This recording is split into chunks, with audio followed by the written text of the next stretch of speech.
if you want to sound a bit more native-like and confident in your speaking skills, today I'm going to share 5 substitutions that you should try today.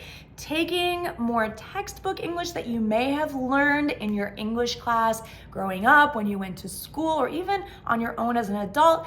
And we're going to try out some substitutions that American native English speakers tend to use in the workplace. I'm super excited to share these with you because they come from working together with my students inside my premium course, Fluent Communication. So I've noticed these firsthand and I'm happy to share them with you quickly here as well. So let's start with the word facilitate. Oh, and by the way, if you're new here, welcome. I'm Gabby, your American English teacher and founder of GoNaturalEnglish.com.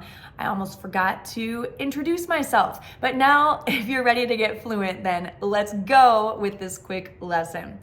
Facilitate. If you're going to use this word, look, it's more formal, it is advanced.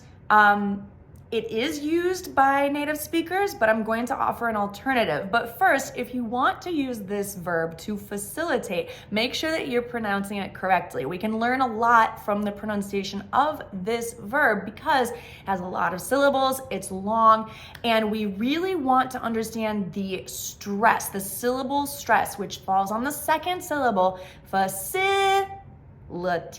Okay, so we have 4 syllables, the second is stressed. What happens to those syllables before and after the stressed one? We do not pronounce them as they look. So if you're reading this word, facilitate, you might think that you should pronounce it fa-si-li-ta-ti or something like that. Okay, what actually happens is we have a very weak vowel sound, also known as a schwa, f. And then the strong syllable, si, and then a weak syllable, and then kind of a normal syllable, tate. Facilitate. Facilitate. Now, I'm going to offer you an alternative because that word is not only a bit formal, but it's also a bit difficult. So try instead saying to run. I'll facilitate the meeting turns into I'll run the meeting. I'll run the meeting. Who's running the meeting? Is it you? Next, many English learners use the verb to arrive. There's nothing wrong with this verb, but for example, if you want to ask, what time should I arrive at work? I remember I had a new job once teaching English in Japan. I had no idea when to arrive at work. So I actually got to the office an hour before anyone else. I sat down at my desk and I looked around and there was no one around me. I waited.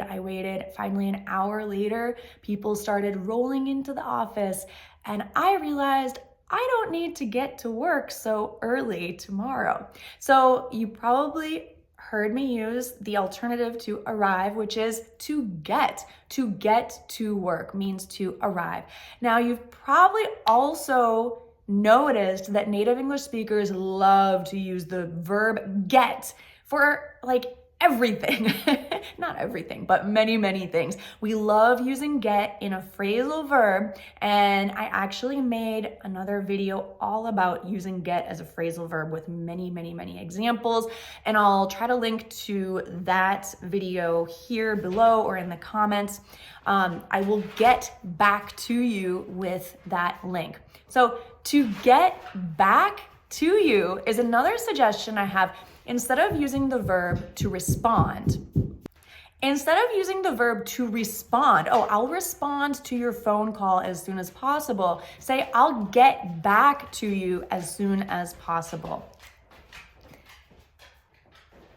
This is also a great verb to use, or phrasal verb, to get back to, when you don't know the answer to something. If you're in a meeting or you're presenting information, you're doing public speaking, and someone asks you a question out of the blue, don't panic. It's okay, just use this phrase. I'll get back to you on that.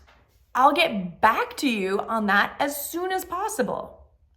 Another verb, to start. I'll start the project soon.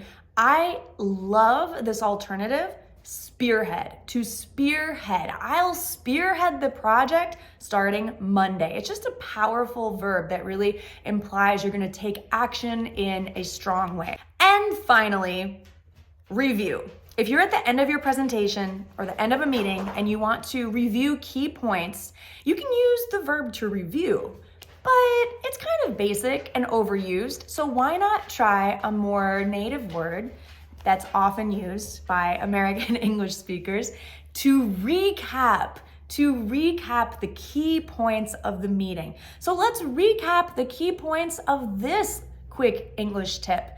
You can try, instead of the word to review, say to recap. Let's recap the key words here. Instead of to arrive, to get. Instead of to facilitate, to run. Instead of to respond, to get back to. And instead of to start, to spearhead. All right, if you love insightful vocabulary lessons like this that help you, especially in the workplace, then subscribe here to Go Natural English. And I highly encourage you to try out these vocabulary words in your own sentences, because really it takes several, like 30 times of seeing, hearing, and using vocabulary words like these to really internalize them to your memory and to remember them in situations when you want to use them automatically, just like a native fluent English speaker. So I'll watch for your practice in the comments. Thanks so much for watching, and I'll see you next in that video about how to use get as a phrasal verb. So you can look for that link in the description or in the comments, and I'll see you there. Bye for now.